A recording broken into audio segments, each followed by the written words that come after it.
Welcome everyone to the Montpelier Happy Hour here on WVEW 107.7 LP Brattleboro, your community radio station. I am your host, Olga Peters, and if you are familiar with this show, you know that we talk about how things in Montpelier shake out for the rest of us. But for this summer, we have a little twist. We actually want to talk about what Vermont can learn from the rest of the world. Because this summer we are going to do our utmost to talk to experts from outside Vermont about different issues that Vermont is struggling with, to see what we can learn and discover and maybe see some of these issues and even ourselves in a new light. On that note, I would like to welcome to the show regular contributor and representative Emily Kornheiser from Brattleboro. Hello, Emily. Good morning, Olga. And thank you, Julia Brothers, who is joining us from the National Democratic Institute for International Affairs, where she is the Senior Advisor for Election and Political Process. Thank you, Julia, for joining us today to talk about all things voting. Yeah, thank you for having me. Good morning, both. For folks who don't know about NDI, I know it as a nonprofit, nonpartisan organization that works to support and strengthen democratic institutions and the democratic process, both in the US and worldwide. What do you think is key around voting and democratic institutions with the work you're doing right now that people might want to understand? Yeah, I mean, I think that one thing that's important to always remember is that elections are a very important part of democracy, but they're a process, right? And they are not the only democratic process we need to care about. And in fact, elections are really shaped a lot by other democratic institutions sort of working and functioning the way that they should. Elections are not just a day. They are a very, very, very long process. And so when we talk about elections and we talk about electoral integrity, it's not just about, did the ballots get there on time? And, was everything well organized? Did the polling stations open when they were supposed to? It's much, much bigger than that. It's about, does everybody have access to the process? Does everybody have the information that they need to effectively participate? Is the registration process inclusive? Is it as comprehensive as it can be? Are the campaigns conducting themselves in an ethical manner? Is there a level playing field for actors that are competing in elections? And is the legal framework itself inclusive? And does it build in accountability for institutions? So when we're thinking about electoral integrity, we really need to think about it as a much broader issue about participation, about transparency, about inclusivity, and about accountability. That's one of the things that elections give us, right? It's one of the ways that it makes democracy work, is that it creates a system where we can hold our political representatives accountable. And so making sure that, even when it comes to electoral complaints and dispute resolution, that those processes are accessible and inclusive and transparent. So I think, again, just kind of thinking about whenever we're talking about elections and when we're talking about voting, that we're thinking of this as a pretty broad process. And there are a lot of things that people may not always necessarily link with elections that we probably should when we're talking about electoral integrity. So, things like political finance, things like even the information environment itself. This is something that we're seeing not just in the United States, but worldwide, that the sort of what is the pre-election information environment, mm-hmm. And do people have accurate information? Do people are people being deceived or manipulated? in any way, and ensuring that really that voters are able to make informed choices on election day, even not just like who you want to vote for, but even if you are planning on participating in the process at all. So, these are kind of broad considerations that I think we always need to think about when we're thinking, not just in terms of more of the policy and the legal framework side of things, but just broadly having conducive environments to a credible and transparent process. I appreciate that focus on the broad. Vermont has done a pretty incredible job on the sort of the mechanics of voting side. We have barely any wait times at the polls. You can vote very far in advance. We just adopted mail-out ballots, universal mail-out ballots. We have ballot curing now. There's folks who are incarcerated can vote. Folks who are not incarcerated anymore but have felonies records can vote. We have automatic voter registration at our Department of Motor Vehicles, which used to be tied into ICE, but is not anymore. We've done some really fantastic work, and our Secretary of State has really been in front of these issues. But we very, very rarely have competitive elections for any of our local offices. We have no accountability in our campaign finance system. And it's almost by sort of sheer luck of our tininess that nothing has gone profoundly awry because of sort of that side of it. Our local media is so profoundly underfunded that elections are barely covered. And mostly just most folks don't have the space or time to pay any attention to any of it. And so that's what I'm always thinking about, like the information vacuum and the motivation vacuum, and sort of what it looks like for folks.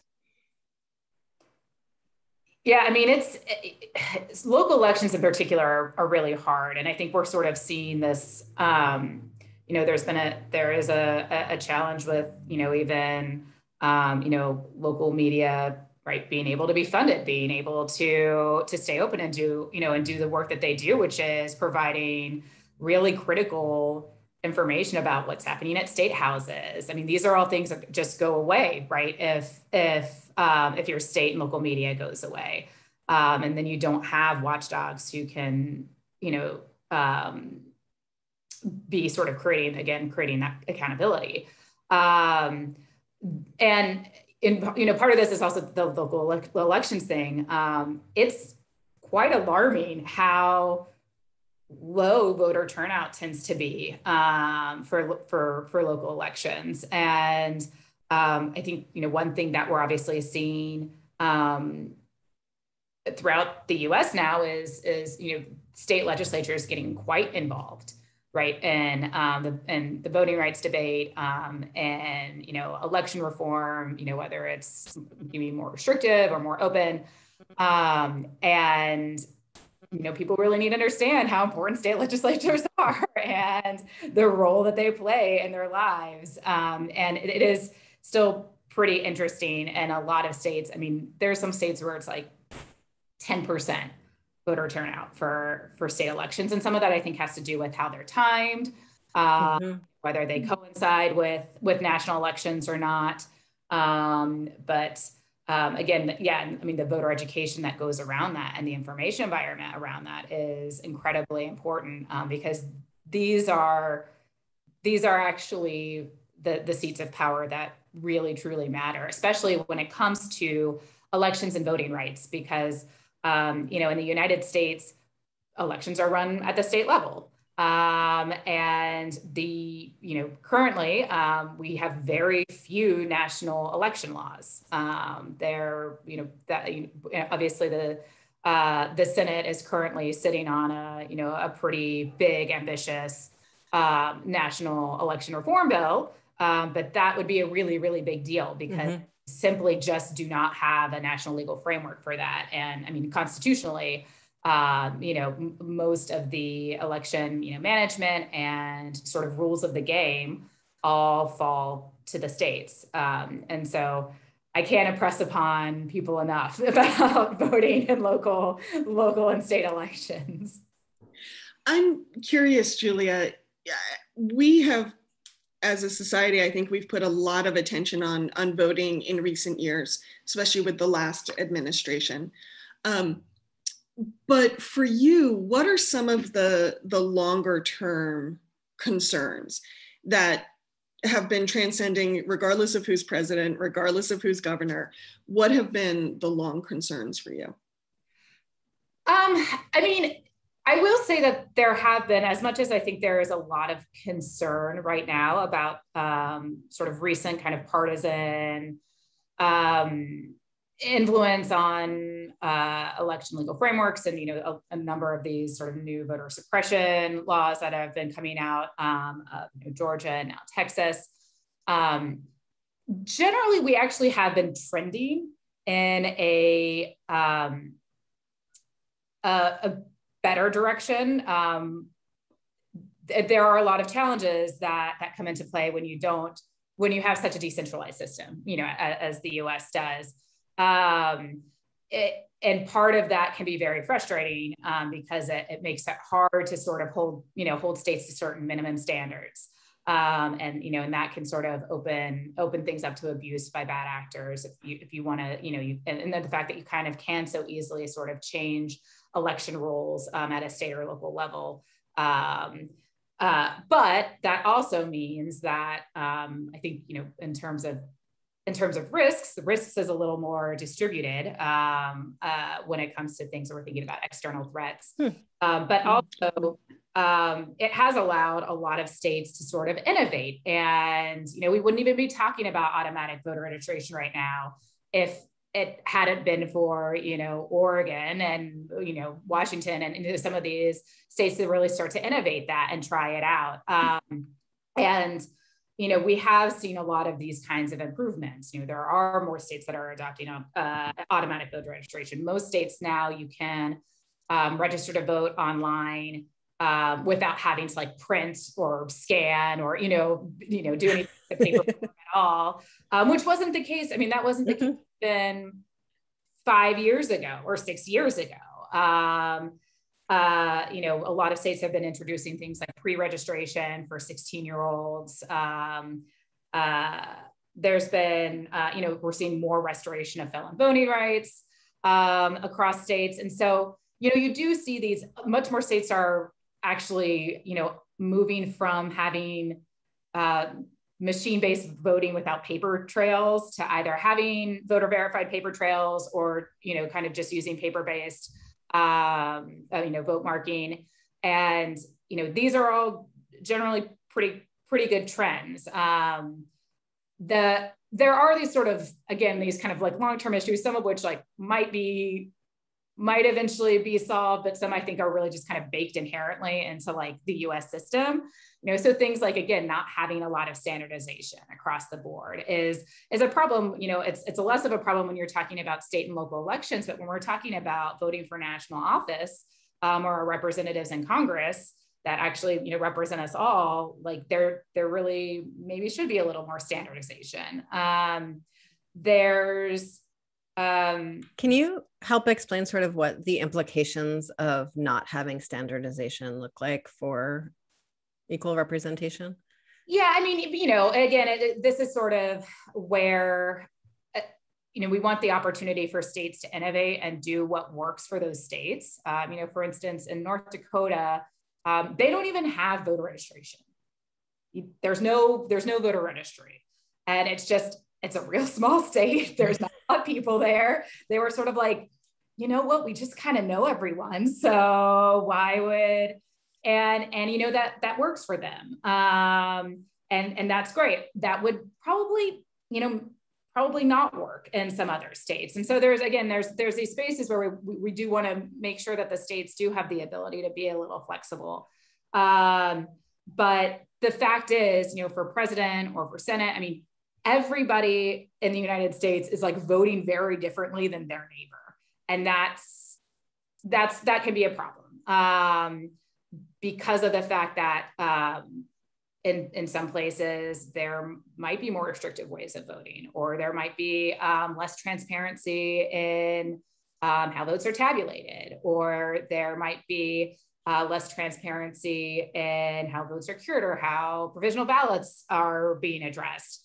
And I think that's where you have a situation where you might have, much more populations that are being overrepresented and your final turnout, and populations that are being underrepresented. And it just kind of creates this unevenness across the board. And some of it is also just a voter confusion issue, right? It is very weird. And some states have done a much better job now of being a bit more centralized, at least within the state. But I mean, in some places, it's the way you vote in one county is very different than the way you vote in another county. And that's very confusing. Here in Vermont, early voting can be quite a patchwork from town to town, depending on the town clerk's sort of capacity to open their office or not open their office. And that's something that we were looking to get much more centralized by talking about drop boxes in something that wasn't really just up to each individual clerk to figure out. Exactly. What was something that was centralized. Sure. And when we were talking about ballot curing, the original language in the legislation was focused on the clerk sort of getting in touch with the person who had the damaged, there's a technical term, it's not damaged ballot, but spoiled ballot. Yeah. And that's a place where, as you said, everyone knows everyone in North Dakota. In the smaller towns, the town clerk probably knows everyone who lives in the town and can easily get in touch with them.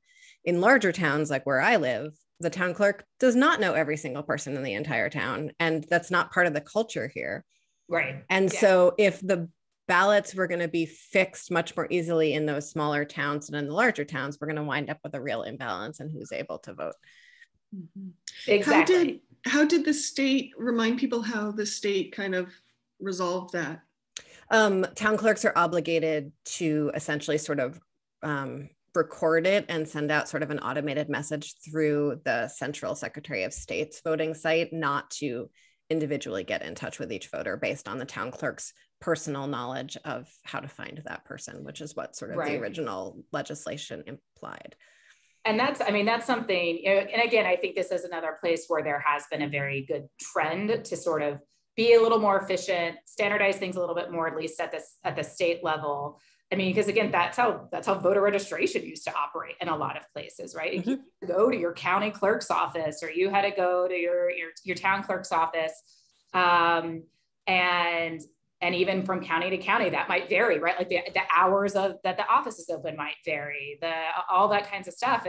And now having, these systems that there's still, the role of those clerks is still very important. And they're still playing that role of validating things and looking at things and kind of playing that administrative role, but it's all being centralized in one place. And as a voter, just like voters don't actually think this way, right? Like voters, like they don't know who their county clerk really is in most cases. They don't know that that's like a sort of administrative role. They don't, honestly, most voters don't even know that it's like the Secretary of State that runs their elections. Like these are all things that your kind of average citizen doesn't really know. And so they don't even know to go to these sorts of places for information. And so a lot of this is also like, how do we get information to people where they actually look for it? And this is, again, where kind of standardization is a little more helpful, because especially like ahead of the 2020 elections, I mean, you had so many people going on to Google being like, how does mail-in voting work? Right? Like, because I don't want to go to the polls because we're in the middle of an international pandemic. How does mail-in voting work? And the problem is it depends, right? It depends on where you are. It depends on the requirements of your state. And you kind of go to these more centralized sources of information, the internet. You go to Google, you go to Facebook, you go to these places where you think you can get the right information. And unless fortunately with Facebook and with Google now, they've done a pretty good job of coordinating with state election officials on trying to get the right information out, like depending on like where your IP address is. Like I'm going to give you, the right information from that state. But these are all things we need to think about with these systems, like these administrative systems that make sense to us, But for a voter, I mean, and that's another reason why automatic voter registration makes a lot of sense, because again, as voters, you sort of think that when you're interacting with government, that everybody's talking to each other, which they're not at all, right? Like, I do. Why I just went to the DMV. Why do I have to also do this separate thing, with the Board of Election? Like, it should all, if you're interacting with the government, it should kind of all work together. I do very much appreciate that anyone would assume that government works properly. I mean, because I want it to. And so I appreciate there are people out there just sort of like holding that vision for me. But what you said, so many of folks in Vermont get most of their news from national sources. And exactly. So the things that folks get concerned about because they hear are national issues, or issues even one state over, I'll have people reach out to me. You have to fix this. This is a crisis. And I'm like, actually, Vermont has never had a problem with that, or we fixed it 10 years ago or whatever it is. And because of that, when I'm like, no, calm down, it's okay, it means that people either get deeply involved in issues in other states, or they don't see what the challenges are here that they might need to fix or get excited about. I was on a call with one of your colleagues a couple of weeks ago to talk about sort of what we can learn from the international world to apply to national level electoral reform. And one thing that she reflected on is that sort of best practice and international issues on this is being led by the folks who are sort of, living their lives and in the communities. And so I wonder, what does that look like? Like, what does electoral reform that's led by the voters look like? I mean, one thing that I sort of immediately hear when you were talking that led me to this question is the idea of, if you're being led by the people who are voting, you understand that like efficiency and clarity of information are necessary, right? But what else do we learn from that? Yeah, I mean, that's a very good point. And again, one of the differences here that is a little bit more of a challenge in the US is, we have so many different targets when it comes to election reform, right? There's your state legislatures that you need to work with. There's, there is lobbying Congress, obviously if there are kind of pieces of national legislation that can come up, there's, quite frankly, there's lobbying the social media companies that have, obviously have a major influence on electoral related information. There's, talking about, media and the role of the media and electoral information. But, elsewhere, most places have a central election commission. And, one lawmaking body, right, that has sort of influence on the legal framework. But yeah, we see really in those cases, I mean, you can see really kind of broad-based advocacy efforts that usually include a lot of different sectors of society. So, your kind of good governance and electoral watchdogs, so citizen election observers, political monitors, these kinds of anti-corruption groups, as well as law societies and, these kinds of actors that can all work together. And, again, usually it isn't a hyper-partisan kind of movement. I mean, you obviously have to find your champions, in whatever legislature you're working with. But, I think we know that generally election reform is really best when it doesn't, look like or sound like a hyper-partisan approach. Yeah, I mean, and one thing again, and this is sort of where we also I think a lot of the reform that we've seen in the US, again, where we're kind of seeing the trends go in the right way, I think has actually been a result of a lot of public pressure. We've seen an overwhelming support for independent redistricting commissions, right? When it's something that's been put on referendum. We've seen support for felony voting rights when it's been put on referendum. I think a lot of the sort of movements about expanding early voting and expanding voting by mail has been a result of public pressure. I would also say it is a result of election officials also sort of advocating for simplifying processes. In most cases, these kinds of changes do make election officials' lives a little bit easier. And they do know, these are people who do see flaws in the process, and they do see where, voters might be lost in some places. And so, I do think part of this is also sort of trusting election officials a little bit, and hearing, their experiences and what they think are sort of technical tweaks and things like that we can do to improve the process. Which I do think is we hear in other countries as well. But I think that's something where, particularly in the States now, where you're starting to see a lot more restrictive voting legislation come out, this is not coming from election officials at all, right? This is very much coming from political actors. And I think that's kind of a bit of a difference.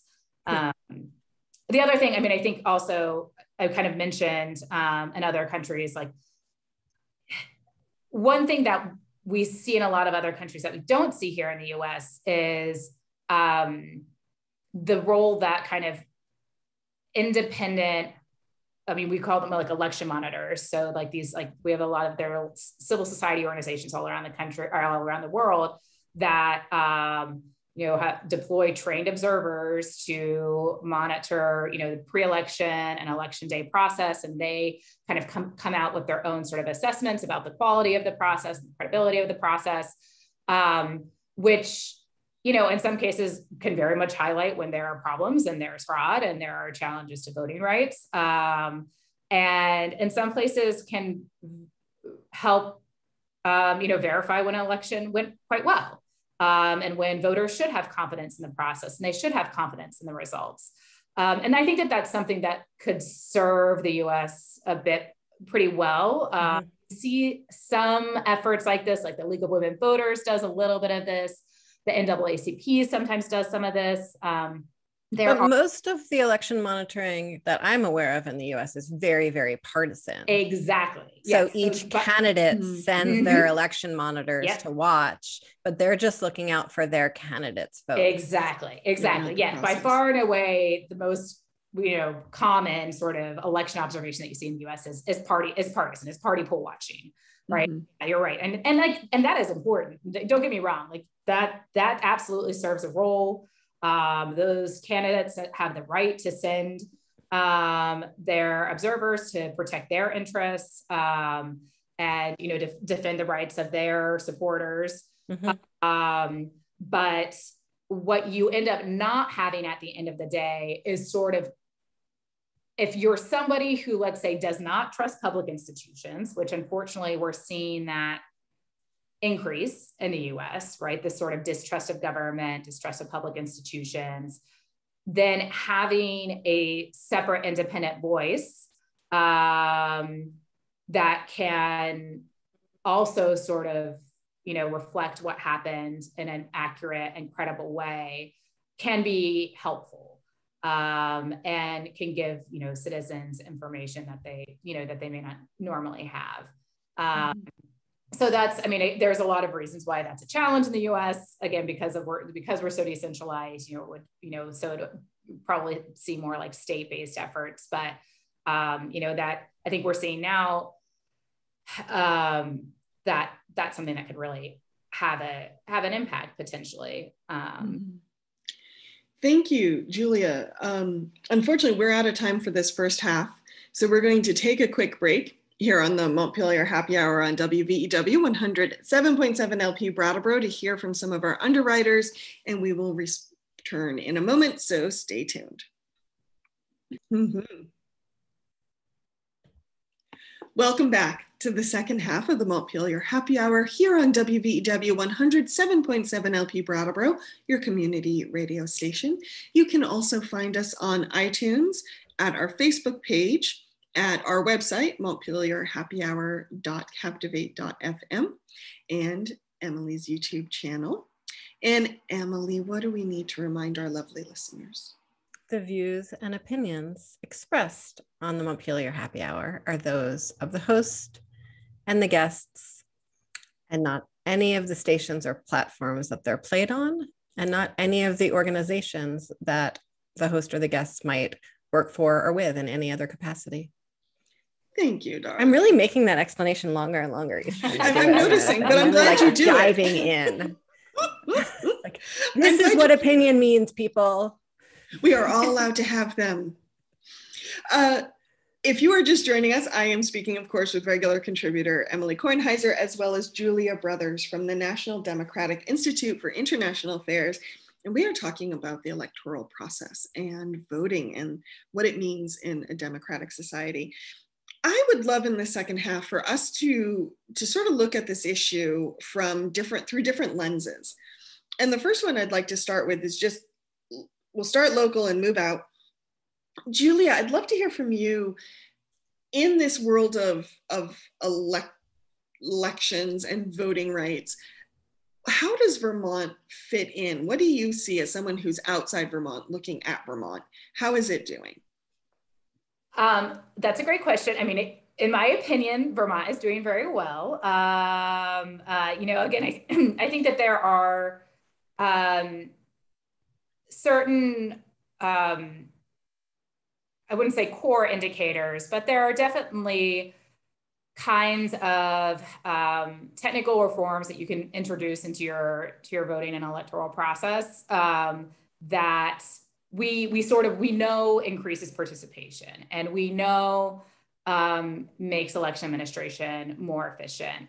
And things like, again, like automatic voter registration, online voter registration, the availability of same-day registration, the sort of all these kinds of factors that can really sort of increase participation.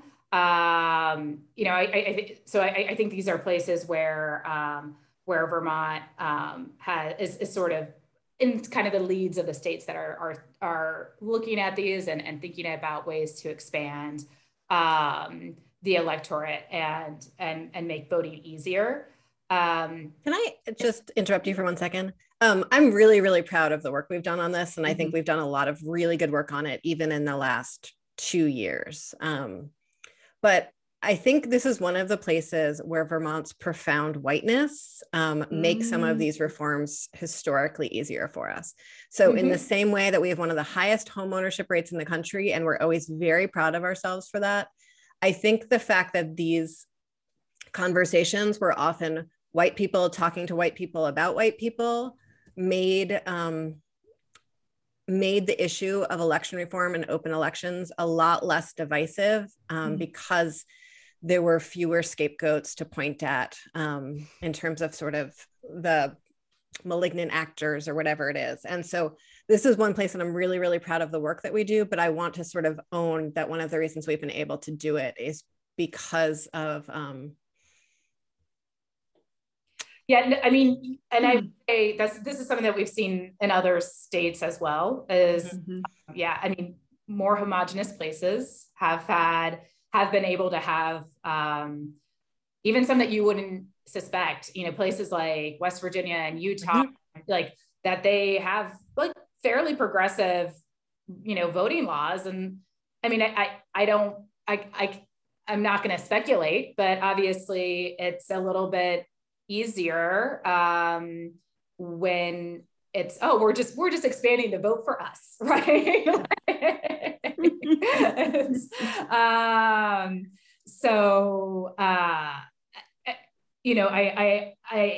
I do think that is something that we have seen in other places as well. But I mean, again, that doesn't mean that there's also always room for improvement. Again, there are these like the less tangible issues, right? It's one thing when we're like, oh, we know we can make some tweaks to the process, some differences to how we do administration or how this website works, or but, again, issues about how are voters getting their information, and what does that look like? I think that's an area we always need to be thinking more about. I mean, I think COVID-19 sort of also showed a lot of states, sort of like, oh, did we even have contingency plans for this? Like in the future, if we have more shocks like this, like are our systems able to handle them, and how do we pivot? And, I think kind of planning ahead for that. There are still, a lot of challenges related to, campaign finance that, states can only do so much about. But, issues related to, to ethics, to redistricting reform, that still, that still have a big impact on the credibility of the process. So, but, I would say, generally Vermont, you're on the right path. And one sort of example of that sort of in the margins of the nuance there is that, our campaign finance laws are actually pretty decent in terms of what we need to file, the minimum donations we can get from an individual, how we need to, declare things. But they're absolutely not enforceable at all. The Secretary of State can't enforce them. No one can enforce them. It's just like part of some magical piece of sort of the voters will hold legislators accountable, which is not always true. And so many legislators and candidates don't ever do their financial disclosures or filings, or leave vast amounts of information out of them. And there's no system for us to do anything about that whatsoever. Yeah. Just one example. Yeah, exactly. Yeah. And I think, and this is sort of where also I think the kind of at least sort of state centralization piece can also be helpful, is with this issue of like open election data, right? How much information is really available to citizens. And this is somewhere where, and this is not just Vermont, it's pretty common throughout New England, the kind of town clerk based system. It does mean that there, for a long time, there was a lot of, sort of public data that is technically available. You can request it and get it.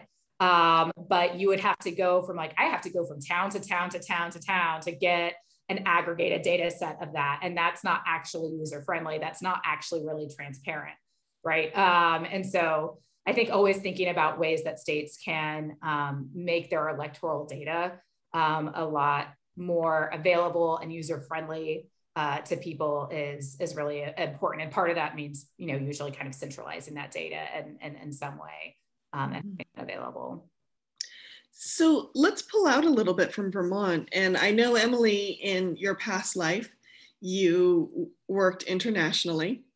And I know some of what the National Democratic Institute for International Affairs does is also looking at things internationally. So let's put an international lens on this. Emily, how would you approach that question? So I actually think, I worked with NDI even directly in Afghanistan a little bit with municipal government in Kabul. But what I always appreciated working internationally was how I could sort of see America through the eyes of the rest of the world. I had that opportunity. And it also helped me see the rest of the world through their own eyes. Because often the stories that we tell ourselves in our news and the level of accountability we hold ourselves to is so very different from how we describe the rest of the world. And I think when internet news became a little more available and we got to read about America through, say, Al Jazeera, that was a really profound shift, I think, in a lot of people's perceptions of the world. And so when there's someone at my door. Do you want to go answer your door? No, we can just keep talking. Had to say it out loud because that's one of those funny things about doing these things. And so when I think about these questions and what it sort of means for democracy, I think we often describe other countries voting processes as these like, you know, holes of corruption or, you know, corporate actors controlling all of it. And putting that exact same lens on the US is inconceivable for so many of us. And so one, I'd be really appreciate a chance to sort of hear that lens from you, Julia, about how people view, especially the last few years of American electoral politics. But also for me, it helps me bring a lot of compassion to how I view the rest of the world who are going through these exact same human processes in their own elections. Yeah, no, like that's Cuba or Haiti, for instance, just to name a few in the headlines. I think, yeah, I mean, there are a number of aspects of the US electoral system that we would absolutely, you know, sort of ding other countries for, right? Like, and when we say ding, we mean like, unless you fix this, you can't have any money or resources from us. I mean, it's not usually that. I wouldn't say it would be that severe.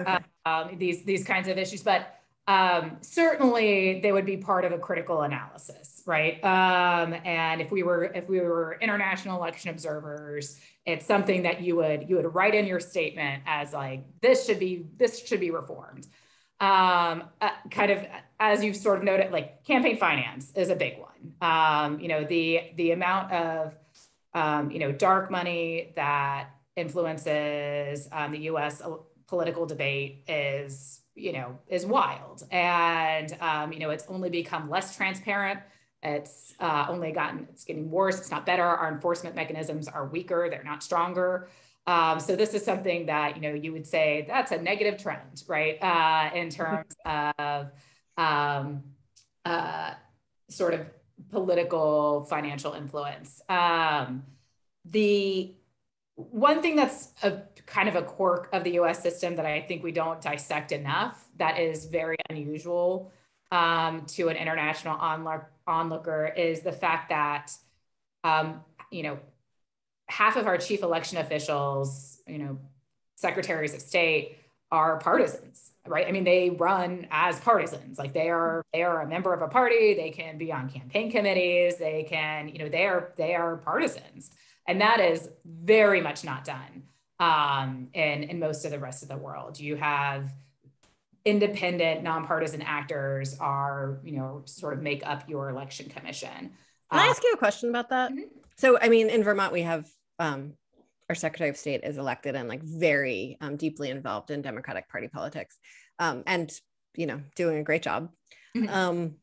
But so if it is independent, who actually picks them? Because when I think about the folks who are sort of on independent commissions in Vermont, or,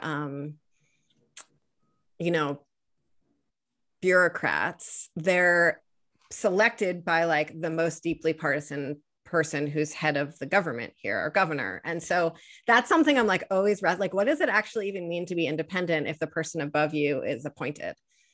Yeah, I mean, so so a lot of places there does need to be sort of clear criteria, right, about who, like, I mean, so legitimately, like, you actually have to be independent. Like, you need to have not ever run for office. Like, you need to, you know, in some places it's like you need to not even be a member of a political party, and you need to actually show that you have the technical experience for this job, right? So things like where you kind of bake in technocratic, right, qualifications into the body. But then, I mean, you're right, like that, it still has to go, you know, at some point, somebody has to pick them, right? And so it's either the legislature or it's the president or prime minister, and then they have to get approved by the legislature. So there's, you know, there's some kind of checks and balances involved, but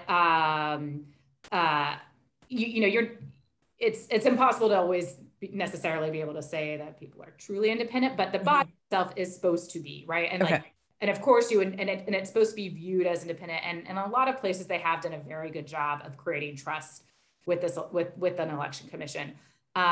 there are a few places in the US. So in Wisconsin, they used to actually have kind of a model like this. They had a board of elections that was completely nonpartisan. They were all sort of kind of technocrat, academic, kind of people who had sort of worked in the election administration space. And that model worked really well. The Wisconsin legislature, about maybe 8 years ago or so, decided that they wanted to move to a more partisan model. Again, this was a move by the legislature, not by election officials. And I think there was a political motive behind that. So it can be done in the US. So I think that that's something that just like, and again, I'm not saying that it doesn't necessarily work in the US. I mean, I think we have seen that there are issues with it, and that even if there's not real partisanship injected into the process, or real threats that secretaries of states and their sort of political affiliations are injecting into the process. There's certainly perceived ones. Absolutely. Just as damaging, right? So, I think that that's something that is just a bizarre thing that we do, that we don't have to do, and we could change if we want. And then, I think that there's a lot to be said about, the increased violent political rhetoric that we've been seeing, from actual elected officials and actual, political candidates. Things like violence and intimidation, I wouldn't have said is necessarily, a major consideration in our elections a decade or two ago. Certainly for some communities, it absolutely always has been. But it's something even more now that, any election observer who saw the 2020 elections would be all over that. And especially, obviously what happened in the post-election period, which is again, something that we do consider a part of the electoral process. So I think that there are plenty of these kind of, eyebrow raising issues that the US just systematically that the US has, and some things are getting worse and not better. I do think that generally,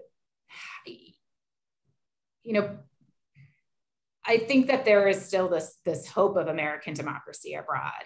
And I think people still do look at the US as a model, but just like we are having challenges to some of our democratic institutions now, and seeing, what I would consider democratic backsliding in the US and kind of increased preference for authoritarianism, that's happening all over the world. We're seeing that in a number of different places. And so I think, one thing that, when I'm working with folks abroad, the thing is, we're all democratic activists here, right? We all want functioning democracies, and we're all together on this, and we're all facing very similar challenges. There's these like unique issues to the U.S. system, but when it comes to this sort of broader, illiberalist, anti-democratic institutions and, anti-democratic governments, these kinds of movements, this is something that we're seeing very similar playbooks around the world. The role that disinformation plays in undermining confidence in democratic institutions is something that we're seeing everywhere. And I think that it's kind of incumbent on all of us in this respect, to really see ourselves as democratic citizens of the world who are trying to, maintain the will of the people, and, these sort of means of resolving the struggle for power in a nonviolent way. We have just over 5 minutes.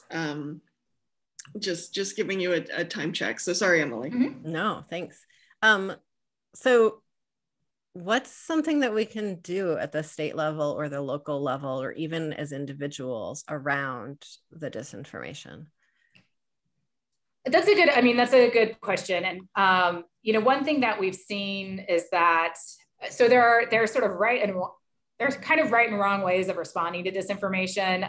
Unfortunately, for a long time, we thought that, kind of just doing like a quick fact checking was like the right way to do this. And I think that still is the way that still is true, but we need to be careful about not drawing attention to the bad narrative, right? Mm-hmm. Because what ends up happening is that kind of just ends up amplifying it instead.